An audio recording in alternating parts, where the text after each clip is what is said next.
그 물건들이 다 깨끗한 물건들은 아니거든요. 협상이 안 됩니다. 그리고 그러면 사실은 할 수 있는 게 법적인 것밖에 없어요.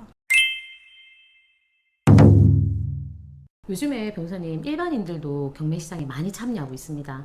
요즘에 보면 유튜브 강의라든지 그다음에 실전 경매 강의 이런 게 많아졌거든요.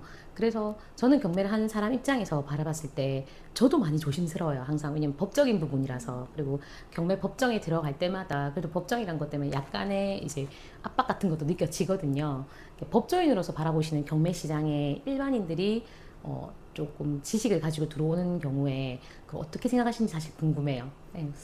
저는 그 이제 전문가 입장에서 보면은 이 경매라는 게 쉬운 게 아니거든요. 네, 뭐 이 법적인 문제들이 다 따라와 있기 때문에 쉬운 부분들이 아닌데 뭐 이제 공부를 하셔가지고 뭐 들어오시는 분들 같은 경우에는 어떤 경우에는 공부 많이 하신 분들은 전문성이 더 뛰어난 분들도 있기는 있지만 조금 소수라고 보여지고.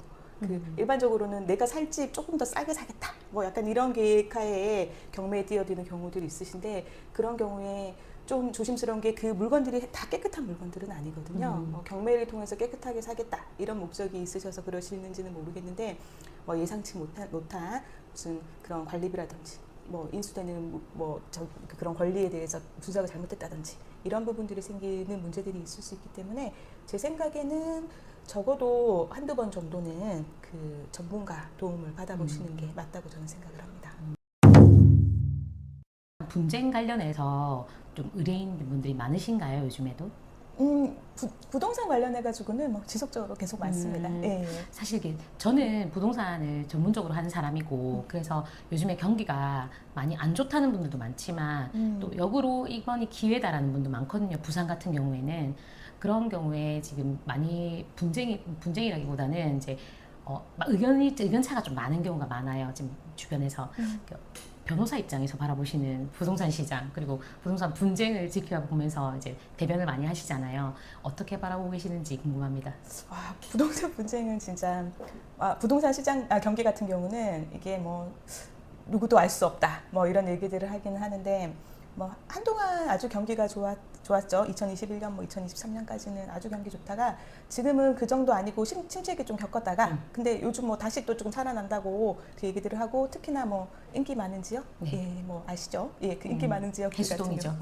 네, 인기 많은 지역 같은 경우에는 뭐 여전히 수요가 많고 또 경매도 많다고 맞습니다. 얘기를 들었습니다.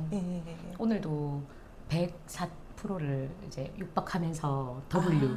입찰법정 다녀오셨는데. 깜짝 놀랐거든요. 거의 지금 뭐 금매가랑 거의 동일하게 나갔어요. 그래서 보니까 역시 해수동은 뜨겁다. 그걸 느끼고 왔습니다. 네. 새내기 분들 그리고 20대 뭐 신혼부부 분들이 계약을 진행할 때 혹시나 꼭 챙겼으면 좋겠다. 요거 하나는 꼭 챙겨라라고 말씀해 주시고 싶은 게 있을까요, 혹시? 그 집이라는 게 이제 뭐 집이든 상가든 마찬가지입니다. 이게 아주 그냥 가볍게 물건 하나 사는 게 아니거든요. 그래서 부동산을 사시는 거는 특별히 그 조금 더 무게감이 있다고 생각을 하시면 되고요. 그리고 또 뭐 비용도 많이 들고 그죠. 그래서 제가 봤을 때는 특히 뭐 매매든 임대든 마찬가지인데요. 그 현재 물건의 상태가 어떤지 그거를 충분히 봐야 되는데 그거는 일반인들이 보시기에는 간과하고 놓치는 부분들이 상당히 있을 수 있어요.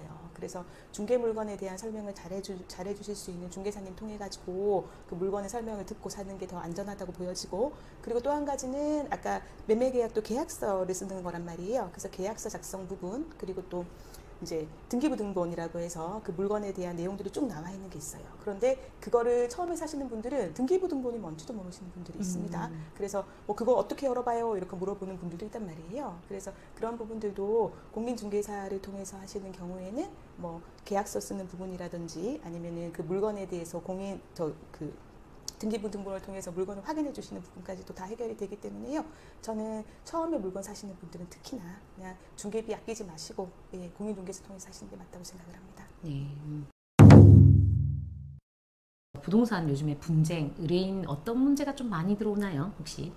그 예전에는 경기 좋았을 때는 보면은 막 그런 게 많았어요. 뭐 내가 매매를 체결을 했는데 그 다음날 자고 일어나니까 매매 가격이 너무 뛰니까 이제 매매 계약을 해지하면서 그때 이제 위약금을 얼마를 줘야 되느냐 그거 가지고 싸우는 게 꽤 많았거든요. 그런데 이제 그런 문제들은 싹 들어가고 예, 음. 한 뭐 몇 년 지났으니까 그런 문제들은 싹 들어가고 지금은 문제되는 게 전세 사기 그다음에 이제 명도나 이런 부분들은 늘 문제가 되고요. 그런 네. 부분들이 뭐 계속 문제가 되고 있는 것 같습니다. 네. 음.